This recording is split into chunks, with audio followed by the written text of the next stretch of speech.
All right, fit. If we're taking a vacation, how many of you have taken a vacation with other family members? Oh yeah. You didn't sound so happy about that. So what are some of the fit issues with taking a vacation? Drive your own car. Drive your own car. All right, what else? You have to make everybody the same. Right, you've got to make sure it's going to fit for everybody. What about scheduling? Right, okay. So those are some fit issues, right?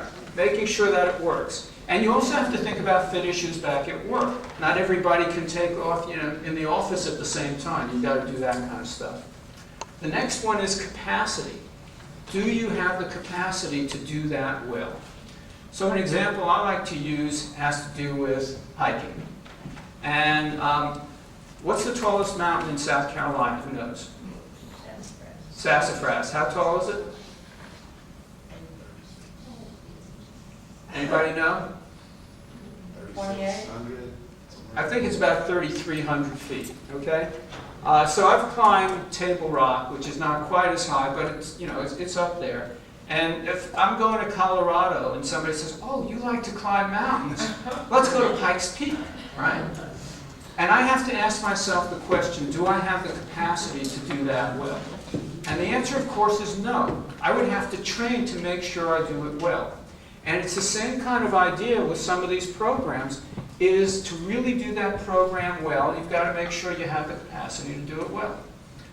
Number 6 is the plan, the who does what, when, where, the reservations, all that kind of stuff. Now, if you've taken a carefully planned vacation, you may have had the experience in step number 7, which is implementation, that not everything went so well, right? Some things might not go so well, even though you carefully planned something. And that's what implementation and process evaluation is about. Did this work? What actually happened? Did it work according to plan? Number 8 is outcomes. We went through all of this, and now after our vacation, if your desired outcome in number 2 was you wanted rest, are you more rested? If you wanted more adventure, did you get that? So that's what we're doing, is we're having a path to reach that outcome. Number 9 is continuous quality improvement. Even if the vacation went pretty well, there might be some things you learned that you wouldn't do next time, like drive your own car instead of renting or whatever happened. And then last but not least is sustainability. Okay? So if you like the idea of having a vacation, what do you need to do if you want to have another one? Save money, keep your day job, right? So that you need a vacation. So this is a very intuitive, it's a very, I think, understandable way of thinking about things. Whether we're talking about planning a vacation, we've had people use these 10 steps to get into graduate school. Other people have used it to plan a wedding, all right? And we clearly can use it here to plan what we want to do in terms of working with our kids in a way that gets outcomes. Does that make sense? Good.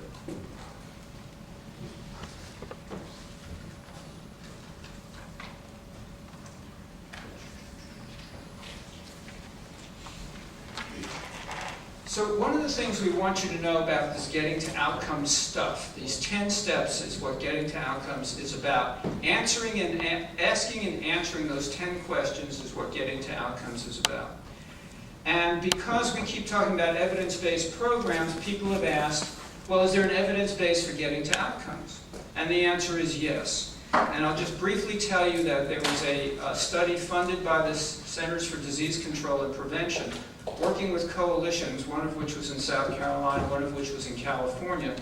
And the coalition programs that use these 10 steps built better individual capacity to do the quality of the work. The programs had more quality, and they were able to show more outcomes. So there is evidence that doing this actually leads to really positive effects.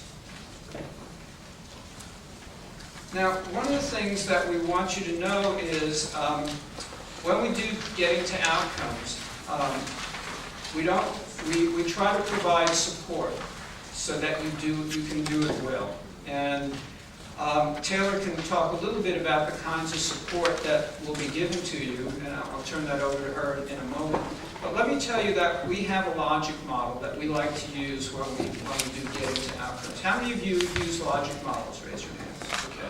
So we think it's fair for us, if we like other people to have logic models, that we have our own logic model. And in this logic model, in the leftmost box, it says to achieve a desired outcome. And in doing that, moving to the right, how are we going to achieve that? Well, one is to take a look at current levels of capacity, and then to try to build that current level of capacity so that outcomes are actually reached. So we have things like tools. Tools are like checklists and books, etc. But we find that tools are not enough. And in fact, we realize that just sending out these materials would not be the same as being here today and actually trying to work through this. So while this is not exactly a training, there's a little bit of training built in. We think that training is helpful.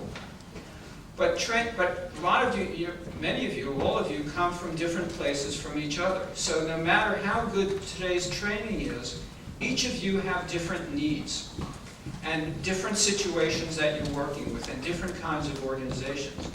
So one of the things the campaign does is have technical assistance providers to give you coaching, and help you in ways that fit what your situation is. But last but not least, we have something called quality improvement, quality assurance, which is the idea that you can give people tools, training, and coaching and technical assistance, but if they don't do things differently, they're not going to get a different outcome. All right, is that clear? So let me give you an example I like to use to drive this home. How many of you have had the pleasure or the challenge of teaching somebody to drive? Okay, raise your hands. Okay. Well, you can just imagine that giving somebody a tool like the book from the DMV is not usually enough to teach somebody to drive, right? You open up the book and it tells you what the rules are and what the lane markers mean and what the signs mean, but you don't learn to drive that way. So that often is supplemented by trainings like group classes. But group classes don't really help you as much as the individualized technical assistance or coaching. And so just like the way some of you are in large organizations, some of you are in small organizations, when you think about driving, you know that the student driver might need different coaching if they're driving on a rural highway versus driving on an interstate versus driving in the middle of the city of Columbia. And that kind of says we need to individualize for that situation. So you have different kinds of organizations. You may need different kinds of coaching depending on what you need. What's been added to that we think is really important is this idea of quality improvement, quality assurance. And just the way I was talking about it with the great teachers and the other people in terms of excellence, there needs to be quality implementation. Things need to be done with quality to really reach results. And that's part of this grant application process. We'll be looking at quality issues. So this kind of support is there because we want people to succeed. The campaign can't succeed unless you, as bidders who get the grants, actually succeed. So it's really a partnership. The campaign success depends on your success. And that's an important part of the partnership idea in this system.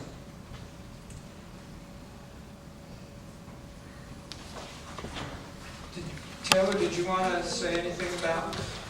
I did. I'm actually going to talk to you guys from back here. I'm manning the IM station. But I just wanted to go ahead and share with you just a little bit about this. The South Carolina campaign has a lot of resources available to all of our providers statewide, and particularly our grantees. What we'll be providing to our funded partners will be one-on-one technical assistance through our technical assistance department to help get your programs up and running, so you're not going to be doing this alone. We'll also be providing trainings and other resources that you can use as your programs move forward. But for our unfunded partners, we also have a lot of resources that we can provide you with as well. If you apply for a grant and are not funded at this time, we will be able to provide you with tools via our online learning center. We'll be able to provide you with materials, including brochures from our office. And if you feel like you really need technical assistance on one issue or another that was kind of highlighted throughout your grant, when you get back comments from the reviewers, we'll be able to provide you with technical assistance around that area specifically as well as requested. So for the South Carolina campaign, we're only as good as our people out in the community doing the direct service with the young people, and we want to make sure that you have all of the materials and resources at your disposal. So that's what we're able to provide you, and we appreciate everyone who's been able to be here. We also have evaluation resources. I have Jen Duffy is sitting over here waving her hand. We also have evaluation resources that are available to you as well if you feel like you need some help putting together different types of evaluation for things other than your projects. That'll be available to you, as well as analysis, although if you can do it online, it goes much faster, right, Jen? But we can provide analysis for your evaluation as well if that's helpful to your programs. Okay? Excellent. All right, so we're now going to segue into GTO contracting. How do we take these ideas we've just been talking about and move it into this contracting grant application system? So before I do that, I want to see if there are any questions or comments. I want to be sure I'm being clear. Anybody? I will tell you that when I don't hear questions or comments, I think I'm being clear. All right. That's our agreement. Okay. All right, and we're going to build in time for discussion of each of the steps a little bit later, and also some more time for questions or comments. All right, so GTO contracting. GTO contracting involves a number of aspects. One is that it's specifically focused on outcomes. We care about making a difference. It's important to have what are called outputs. Outputs are number of people served. I served 50 kids in this program. That's nice. But as Taylor mentioned, we want to know that that service led to some important kind of change. Outcomes, getting to outcomes, that's what this is about, that's what the funders care about, and that's what you care about, is making a difference. GTO contracting is comprehensive, and it comes in this system that we're talking about that includes support. So as parts of the GTO contracting system, some of you in your folder may have seen what the grant application looks like. And you didn't run flying from the room yet. If you haven't looked at it, you can take a look at it now, but we're not going to be using it right now. It's long, but it's very structured. It tells you exactly what the campaign is looking for. It wants you to answer the 10 questions we've been talking about specifically, and it guides you into what kinds of things will make a good answer. Okay? The training, this is, we can call this a training, this bidders meeting. The technical assistance support that Taylor just talked about, and there will be an evaluation. We plan on using this system, as Forrest was mentioning, for the foreseeable future. The campaign's planning to use it. And we, just as I mentioned with the great teachers, we know that first time out, Marilyn Ray, who's here, you'll see a little bit later on, we did this initially working with the State Department of Social Services in New York State. And the county agencies give out lots of money to bidders. And that was the first place that we used this process. And this time around, working with the campaign, we've thought about ways that can improve it. And after today, you'll have a chance to have input on what worked well, what could be improved, so that next time we do this stuff, we can do a better job. So there'll be an evaluation to improve the process, but also to show that this leads to better contracts and also leads to outcomes. So this is a little picture about what this contracting looks like, and there are, two partners in this. One is the South Carolina campaign, SCC, and the other is the service provider, the bidders. And so the top is what the South Carolina campaign is doing in terms of preparing the contract, what information they're looking for. And then the bottom of that is your work to prepare a contract and your answers to steps 1 to 10, the steps we've been talking about. Then there's a review process. And one of the things I want you to know is that the reviewers are going to get a version of this same day that we're having, so that they're on the same page as you. They understand what you've been asked to do. And that doesn't always happen in a review process. Lots of times you get reviewers who come in with their own perspective, and nobody's brought them together to make sure that they're all thinking about the same thing. So they'll all be thinking about the same thing with each other, and they'll know what you've been asked to do. So then there's the contract, those that are successful. And then there's movement. You know, getting the contract is one thing. Doing the work and getting the outcomes, that's what the last part is about. Doing that work with quality. And among the things that the campaign will do is they'll have a role in what's called quality assurance and quality improvement. So when I forgot to mention this, when I was talking about the driver's license and the coaching, what I forgot to mention was the quality improvement, quality assurance. Let me go back to that. Okay, we don't give people a license on how many hours their mom or dad says I spent behind the wheel with the kid, right? You have to take a test. You have to show that you actually know how to do this stuff. And that's the quality assurance, doing the stuff well. What we do in this GTO process is we want you to succeed. So we're also building in quality improvement and technical assistance that will help you with the barriers that you face. So that's an important part of this idea, and it's an important part of the role that the campaign plays, is quality assurance and quality improvement. And at the same time, you as a successful bidder will be implementing and evaluating, which are steps 7 and 8. We'll be doing all the steps, and then 7, 8, and 9 will help see whether you achieved what you wanted to achieve.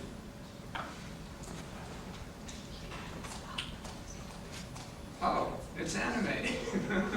Surprise! I like it. Okay.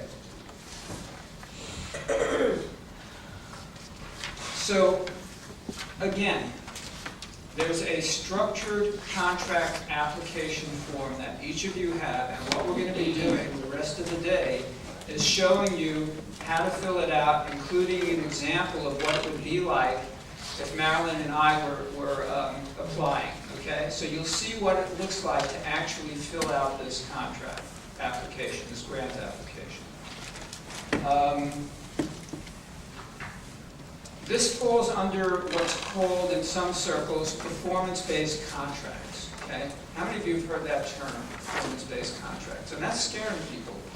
And what I hope you'll find after today is that it doesn't have to scare you, because what you care about is actually achieving outcomes and having a way to do that. So we focus on output.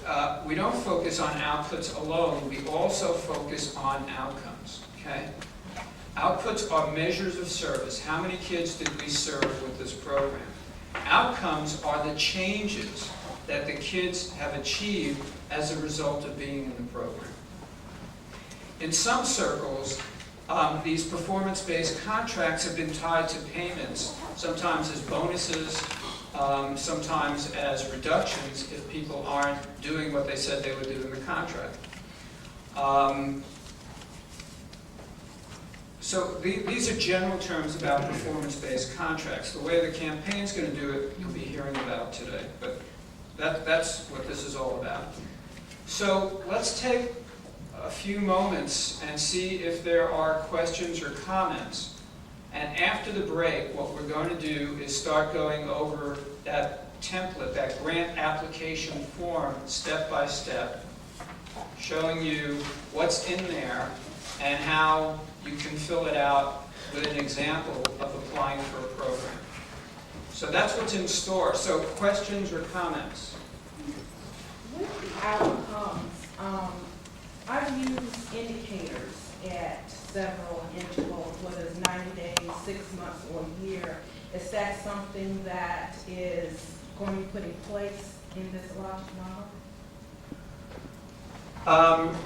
Each of the programs will come with process indicators and outcome indicators. Is that fair to say? Taylor? Is that fair to say? I'm sorry, I didn't hear that. I'm trying to handle some webinar issues. Yes? Oh, okay. Each of the programs will come with, there are 3 programs. Each program will come with process evaluation indicators and outcome indicators. Jen? Yes, that's absolutely true. And those will be identified to you after you are funded. I see, along with the measurements, the Yes. science-based measurements. Okay. Yes. Got it. Good. Thanks for asking a question. Anybody else? Is this general idea of taking 10 questions and answering them, that will serve as your application, does that make sense? Okay. And do you have some understanding of where those ideas came from? They didn't just come out of a hat. All right, well, that's what I wanted to achieve. We're going to take a 15-minute break. What time do we resume? All right, 10:40. During the break, I'm here if you want to ask me questions, if you want to ask Taylor or anyone else questions. Enjoy yourselves. The men's bathroom, I know, is sort of straight out and then to the right. I don't know where the Can someone give information about parking? I only have enough quarters to put in